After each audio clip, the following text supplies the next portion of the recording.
Question number 1, आपकी कक्षा में आपके कुछ साथियों की आयु वर्ष में निम्नांकित है। इन आंकड़ों से एक बारंबारता सारणी प्रस्तुत कीजिए। तो देखिए यहाँ पे आयु दिया हुआ है। किसी का आयु 10 है, किसी का 12, किसी का 13, 11, 14, किसी का 12, 13, 14, 11, 12, 10, 14 इस तरह करके दिया हुआ है। हमसे क्या कह रहा है कि इन आंकड़ों से एक बारंबारता सारणी प्रस्तुत कीजिए। तो क्वेश्चन नंबर 1 में देखिए 10 वर्ष है, 11 वर्ष, 12 वर्ष है, 13 वर्ष है और 14 वर्ष है। यही 4 वर्ष है, देखिए बार बार रिपीट हो रहा है। ठीक है, 10 वर्ष से शुरू हुआ है और 14 वर्ष तक है। देखिए 14 से आगे नहीं है, तो बस हम आयु में 10, 11, 12, 13, 14 लिखेंगे। तो इस तरह देखिए हम बारंबारता सारणी बनाएंगे। वर्ग अंतराल में देखिए 10 से 11, 11 से 12, 12 से 13, 13 से 14 वर्ष तक ही है और 10 वर्ष से शुरू है। तो देखिए वर्ग अंतराल में हम इस तरह लिख लेंगे और इस तरह पहले हम स्केल से देखिए इस तरह। अब सब में देखिए हम स्केल से लाइन खींच लेंगे, रेखा। देखिए इस तरह से।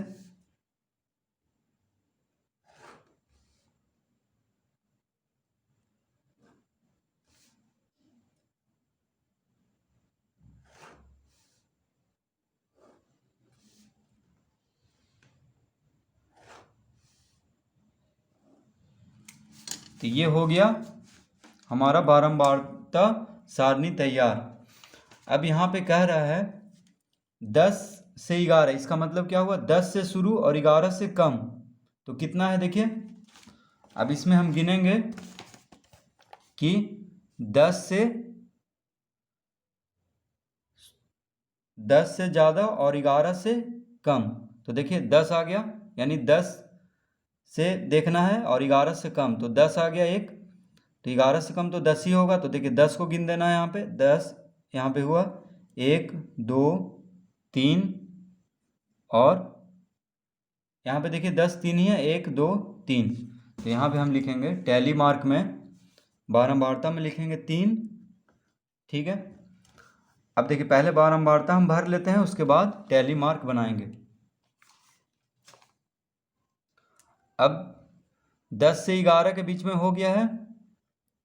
ठीक है, 10 से जा तो इसका मतलब हुआ कि 10 से और 11 से नीचे, यानी 10 से शुरू करना है और 11 से नीचे। तो सिर्फ 10 को ही गिनेंगे, क्योंकि 10 से शुरू हुआ और 11 से कम, तो 10 ही है।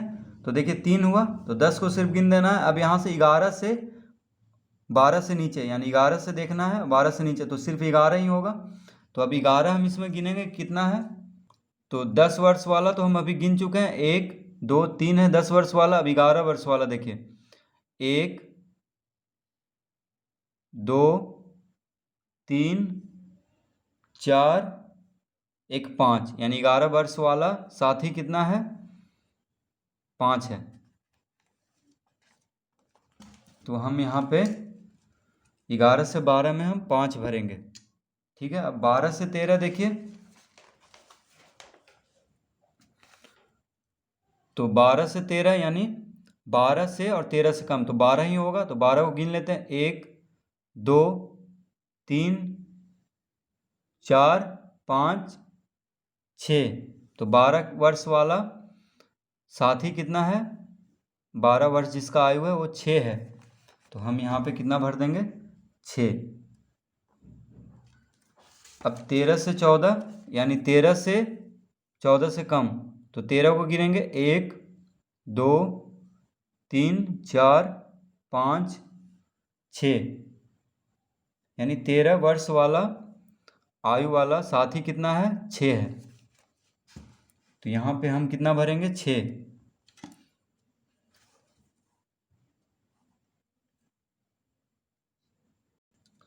अब 14 से और 15 से कम में कितना है? तो देखिए 14 से और 15 से कम, तो 14 ही गिनना है, यानी 14 वर्ष जिसका आयु है कितना है? देखिए 1, 2, 3, 4, 5 है। तो हम यहाँ पे कितना भर देंगे? 5।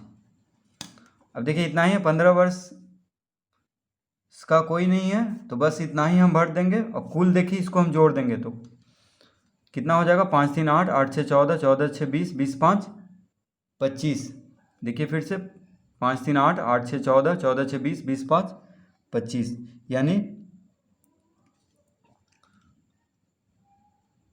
कुल कक्षा में इतना साथी है। ठीक है, 25 साथी है। देखिए इसको जोड़ करके कुल निकल जाएगा। अब टैली मार्क बना देते हैं। तो टैली मार्क कैसे बनेगा, देखिए बारंबारता 3 है तो बस यहाँ पे हम 3 रेखा इस तरह से 3 रेखा बना देंगे। देखिए यहाँ पे 5 है तो क्या करेंगे, 1 2 3 4 और 5 बनाने के लिए देखिए इस तरह से कर देते हैं, 4 को बना करके इस तरह से, तो ये हो गया 5। ठीक है, एक तिरछा रेखा इस तरह से खींच देंगे 4 के बाद। अब 6 देखिए, तो 6 के लिए पहले हम 4 रेखा बनाएंगे, 4 को करेंगे 5 इस तरह से। देखिए ये हो गया 5 और एक रेखा और इसके साथ में, तो 5 1 6। अब फिर 6 है तो फिर इसी तरह से 1 2 3 4, तो ये हो गया 4 और इस तरह से हम बना देंगे तो हो जाएगा 5 और एक रेखा और, तो 6 हो गया। अब देखिए 5 बनाना है यहाँ पे, तो यहाँ पे भी 4 रेखा और इस तरह से बना देंगे तो ये हो गया 5। ठीक है, तो बस टैली मार्क देखिए इस तरह से बना देना है बारंबारता, यानी देख लेना है वहाँ पे कि कितना बार रिपीट हो रहा है। 10 वर्ष, 11 वर्ष कितना बार रिपीट हो रहा है, 12 वर्ष कितना बार, 13 वर्ष की आयु वाला साथी कितना बार रिपीट हो रहा है। तो देखिए कुल साथी है 25, तो यहाँ पे कुल लिख देंगे। यानी इसी तरह बस बारंबारता सारणी बना देना है क्वेश्चन नंबर 1 में।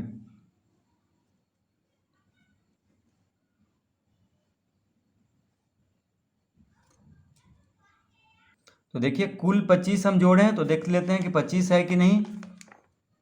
यहाँ पे देखिए इसको हम गिन लेते हैं कि 25 है कि नहीं। साथी जो है कक्षा में कितना साथी है, तो देखिए 1 2 3 4 5 6 7 8 9 10 11 12 13 14 15 16 17 18 19 20 21 22 23 24 25। तो देखिए बारंबारता को जोड़ने पे कुल पता चल जाता है, जोड़ने पे कि 25 वहाँ पे है, आंकड़ा 25 है। क्वेश्चन नंबर दूसरा, 4 छात्रों के भार किलोग्राम में 30 33 28 और x हैं। यदि उनके भारों का माध्य 29 किलोग्राम है तो x का मान बताएं। तो क्वेश्चन नंबर 2 देखिए इस फॉर्मूला से हल होगा। प्रेक्षणों का माध्य बराबर सभी प्रेक्षणों का योगफल बटा प्रेक्षणों की संख्या। तो यहाँ पे हम लिख लेंगे प्रेक्षणों का माध्य बराबर क्या होता है, सभी प्रेक्षणों का योगफल बटा प्रेक्षणों की संख्या। तो प्रेक्षणों का माध्य यहाँ पे दिया हुआ है, देखिए कह रहा है कि 4 छात्रों का भार किलोग्राम में 30 33 28 और x है, और भारों का माध्य, तो देखिए प्रेक्षणों का माध्य हो गया वही, तो भारों का माध्य कितना है 29।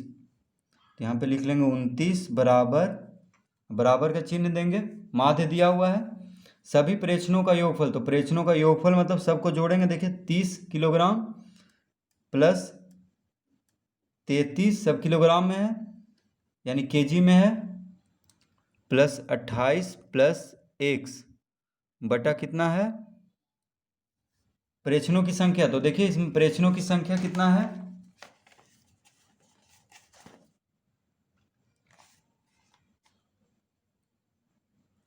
तो प्रेक्षणों की संख्या यानी इसको गिनेंगे। देखिए 4 छात्रों के भार, तो 4 हुआ, 1 2 3 4, 4 छात्रों का भार यानी 4 प्रेक्षणों की संख्या हो गया।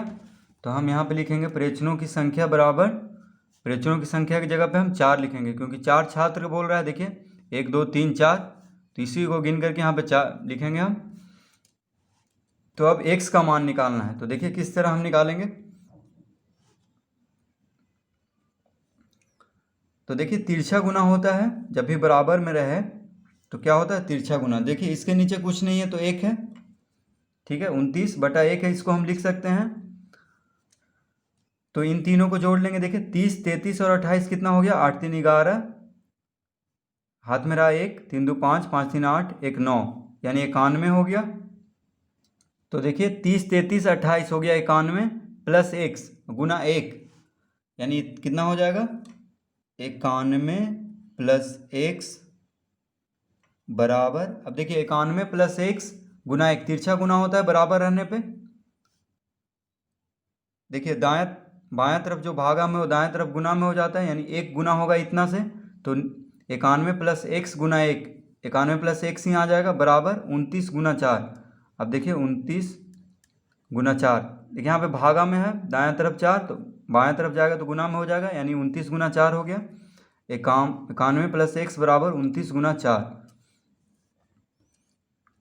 अब देखिए यहाँ पे लिखेंगे 91 प्लस x बराबर 29 गुना 4 कितना होगा, 9 चौक 36, हाथ में रहा 3, 4 तो नहीं 8, 3 11, 116। देखिए 29 चौक 116, तो 29 को 4 से गुना करेंगे तो 116 आएगा।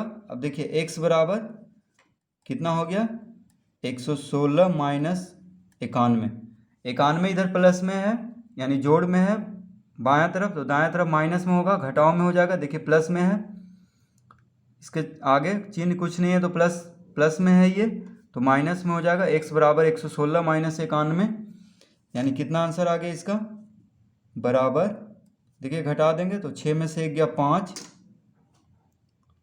6 में से 1 गया 5, 11 में से देखिए 1 में से 9 नहीं जाएगा तो 1 से 5 चलेगा, तो 11 में से 9 गया 2, यानी 25, तो 25 किलोग्राम हो जाएगा आंसर x बराबर, क्योंकि सभी का भार दिया हुआ है किलोग्राम में। ठीक है, देखिए सभी परीक्षणों का भार दिया हुआ है किलोग्राम में। क्वेश्चन में दिया हुआ है कि 4 छात्रों का भार सब किलोग्राम है, 30 किलोग्राम, 33 किलोग्राम, 28 किलोग्राम और x किलोग्राम। तो x बराबर कितना आ गया देखिए 25, तो हम 25 किलोग्राम लिख देंगे, यानी चौथा जो छात्र होगा उसका भार कितना होगा 25 किलोग्राम। ठीक है, तो इस फॉर्मूला से हम माध्य वाला फॉर्मूला से हम जो चौथा विद्यार्थी है छात्र है उसका भार हम निकाल देंगे। ठीक है, अगर माध्य दिया हुआ रहे तो इस तरह हम इसको हल कर लेंगे।